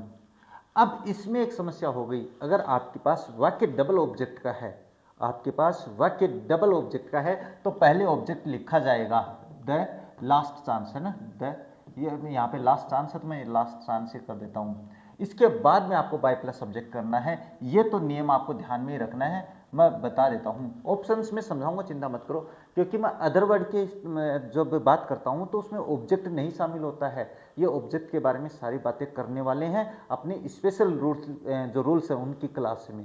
केवल आज तो मैं टेंसेज की जो एग्जाम्पल्स है ना वो समझा रहा हूँ, एक्टिव वॉइस पैसिव वॉइस के, केवल टेंसेज से संबंधित रूल्स के बारे में बात कर रहा हूँ। अब इसके बाद मैं एक प्रेजेंट पास्ट परफेक्ट का और बना देता हूँ, क्योंकि जैसे मैंने प्रेजेंट परफेक्ट का बनाया वैसे ये बनाने वाला हूँ, तो मैं एक और बना देता हूँ यहाँ पे पास्ट परफेक्ट का। जैसे my brother had boat A new car, बस, है ना, ये लिख देता हूँ। और इसके बाद इसका पैसिव बनाएंगे तो कैसे बनेगा, तो हो जाएगा ए न्यू कार, है ना, ए न्यू। ये बाकी सारा ना जो मैंने वहाँ पे समझाया है आपको केवल रोल समझाने के लिए, a new car had been bought by my brother. तो ये एक बार आपको केवल रूल्स समझाने के लिए क्लास है और इसको समझना जरूरी है। नहीं समझोगे तो आपके साथ भी वही होना है कि 40% मार्क्स भी नहीं आएंगे। हाँ, इसके बाद में मैं और बात बता देता हूँ, फ्यूचर टेंस में चलते हैं क्योंकि प्रेजेंट और पास्ट दोनों पूरा हो गए। तो फ्यूचर टेंस में चले तो फ्यूचर में तो केवल 2 ही टेंस के बनते हैं। किसके बनते हैं, वो 2 भी बनते हैं, वो बाद में समझाऊंगा, अभी फिलहाल इसमें नहीं क्योंकि क्लास काफ़ी बड़ी हो गई है, नहीं तो बोरियत हो जाएगी। हाँ, फ्यूचर की बात कर लेते हैं, तो फ्यूचर इंडेफिनिट की बात करते हैं। और फ्यूचर इंडेफिनिट की बात करते हैं तो यहाँ पे आपके पास क्या होगा, वाक्य में विल या शैल के साथ क्या होगा, वर्ब की फर्स्ट फॉर्म होगी। तो इसको कैसे बनाओगे, इसमें कुछ नहीं करना है, आपको विल या शैल का प्रयोग करना है भाई, विल या शैल का प्रयोग करेंगे, इसके साथ बी लगा देंगे और वर्ब की थर्ड फॉर्म कर देंगे। ध्यान से समझ लेना, केवल टेंसेस की बात है।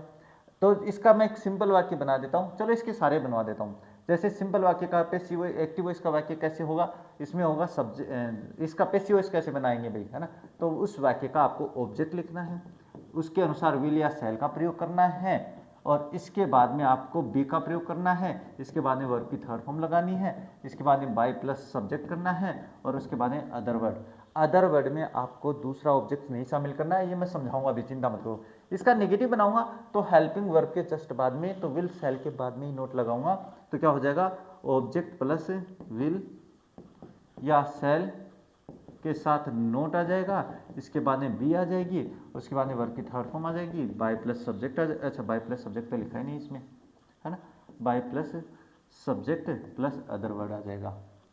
तो इसमें बाय प्लस सब्जेक्ट और अदर वर्ड आ जाएगा, ये हो जाएगा। इंटरोगेटिव बनाऊंगा, इंटरोगेटिव तो विल शैल को मैं शुरू में लिख दूंगा, तो क्या हो जाएगा, विल या शैल के बाद में आपको ऑब्जेक्ट लिख देना है, इसके बाद में बी लिख देना है और उसके बाद में वर्ब की थर्ड फॉर्म आ जाएगी, इसके बाद में आपके पास से क्या आ जाएगा, बाय प्लस सब्जेक्ट आ जाएगा, बाय प्लस सब्जेक्ट आ जाएगा, वर्ब की थर्ड फॉर्म आ गई ना, विल या शैल, हाँ, इसके बाद में आपके पास अदर वर्ड आ जाएगा और इंटरोगेटिव मार्क लग जाएगा।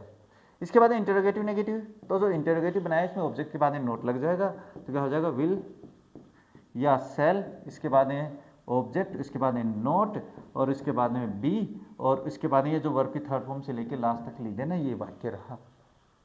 WH वर्ड की बात करें तो आपको केवल WH वर्ड है यहाँ पे लिखना है और ये जो वाक्य है जो कौन सा बनाया है हमने, इंटरोगेटिव बनाया है ना, ये बनाया है, ये कंप्लीट वाक्य आपको यहाँ पे लिख देना है, यहाँ तक लिख के इंटरोगेटिव मार्क लगा देना है, ये कर दोगे आप। इसके बाद में बात करें तो इसके बाद में आता है फ्यूचर कॉन्टिन्यूस, उसका पैसिव से नहीं बनता है क्योंकि उसमें बी वर्ब रिपीट हो जाती है। ये बना सकते हैं लेकिन आज की क्लास में एक बार है ना अपने पास इस क्लास को कंप्लीट करते हैं भाई, क्योंकि काफ़ी बड़ी हो गई है।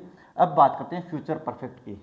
फ्यूचर परफेक्ट, इसके बारे में बात करें तो कैसे पहचान करोगे कि ये फ्यूचर परफेक्ट है, तो इसमें आपके पास विल या शैल तो होगा ही होगा, इसके साथ हैव होगा और इसके साथ आपको वर्ब की थर्ड फॉर्म मिलेगी। तो सर इसका पैसिव वॉइस कैसे बनाओगे, तो इसका बनाओगे आपको विल या शैल तो लिखोगे ही, ये तो लिखना ही लिखना है, इसके साथ हैव का प्रयोग भी करना ही है, इसके बाद में बीन का प्रयोग करना है और वर्ब की थर्ड फॉर्म लगा देनी है। और ये बीन का प्रयोग जैसे मैंने फ्यूचर उसमें बताया ना प्रेजेंट परफेक्ट कॉन्टिन्यूस में, वही फ्यूचर कॉन्टिन्यू परफेक्ट में, सॉरी क्या बोल रहा हूँ, प्रेजेंट परफेक्ट में जो समझाया है उसके बारे में।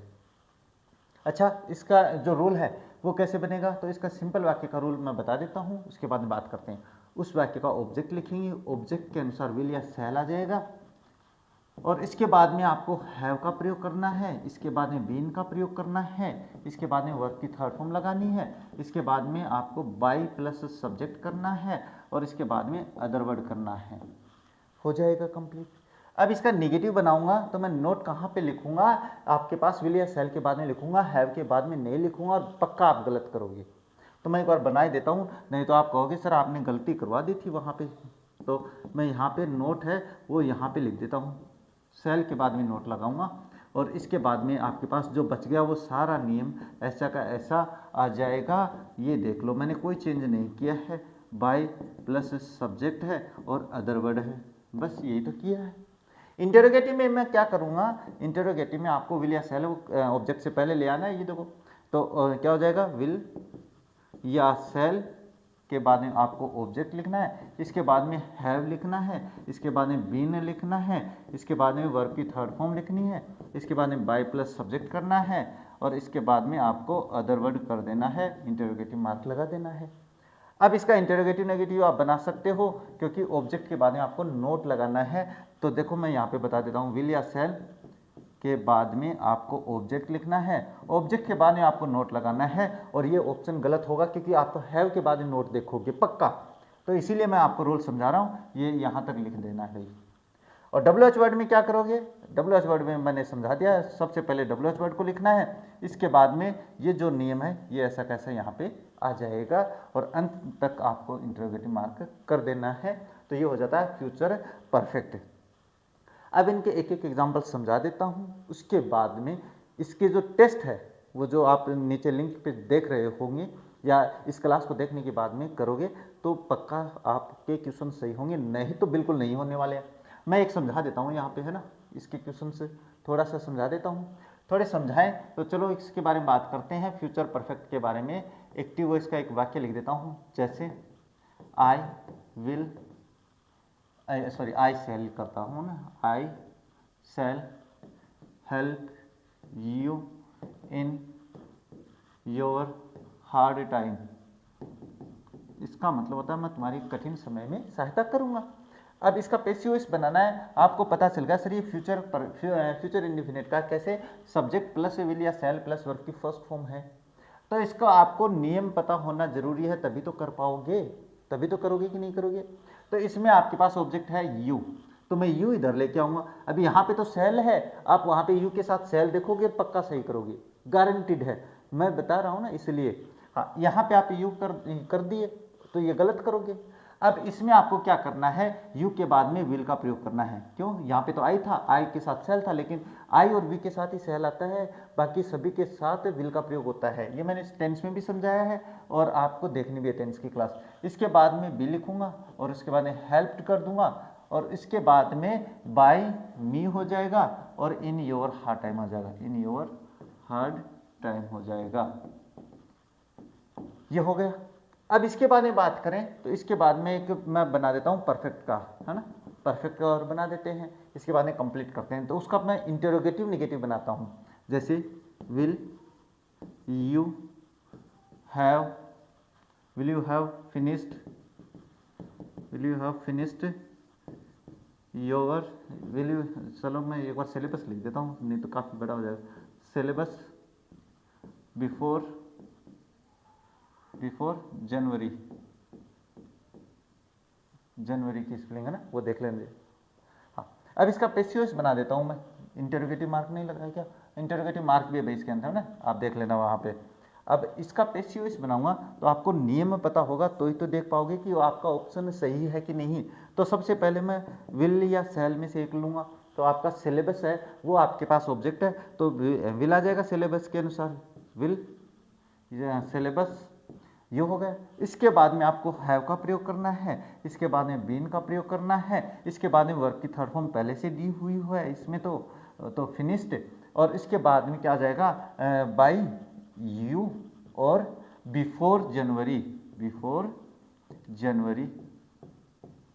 और इंटरोगेटिव मार्क आ जाएगा, वाक्य हो जाएगा कंप्लीट। तो इस तरीके से आपका जो फ्यूचर परफेक्ट और फ्यूचर इंडेफिनिट है उसके वाक्य बना सकते हो। जो मैंने रूल्स लिखवाए हैं उनके आधार पे आपके ऑप्शंस है वो सही बैठेंगे। अगर आपको रूल्स नहीं आते हैं, है ना, अगर आपको रूल्स नहीं आते हैं तो गारंटेड है आपके पास जो वाक्य है वो आप सही नहीं कर पाओगे। क्यों नहीं कर पाओगे, क्योंकि अगर आपको रूल्स ही नहीं पता है ना, अगर आपको नियम ही नहीं पता है, अरे कहते हैं ना वो मिस्त्री जो होता है अगर उसको वो डोरी पकड़ना ही नहीं आएगी तो फिर वो वाक्य वो जो दीवार है वो कैसे बनाएगा। तो आपके लिए ये जो डोरी होती है, ये जो अपने पास वो लेवल बाटली बोलते हैं क्या उसको, वो जो होती है वो यही नियम है भाई। अब इसके बाद में मैं आप लोगों को स्पेशल रूल्स की एक क्लास और है वो बनाने वाला हूँ आप लोगों के लिए। तो आपको ये क्लास कंप्लीट देखने के बाद में वो आसानी से समझ में आने वाली है। और आज की इस क्लास में जैसे मैंने डबल ऑब्जेक्ट के बारे में बात नहीं करी है, तो आज की इस क्लास का मेरा जो लक्ष्य था वो यही था कि आपको पैसिव वॉइस के जो टेंसेस के नियम है अगर वो ध्यान से याद हो जाएंगे, अगर वो ध्यान से याद हो जाते हैं तो गारंटीड है आपको जो बाकी आगे स्पेशल जो रूल्स की क्लास आने वाली है जिसमें डबल ऑब्जेक्ट की बात करेंगे, डबल एच वर्ड की बात करेंगे, जो वाक्य इट इज से प्रारंभ हो जाए उनके बारे में बात करेंगे, जिस वाक्य में क्लोजेज आ जाए उसके बारे में बात करेंगे। तो बहुत सी बातें हैं वो आपको तभी समझ में आएंगी जब आपको टेंसेज के जो रूल्स हैं, यानी जो टेंसेज के पैसिव वॉइस के जो रूल्स हैं वो आएंगे तब ही।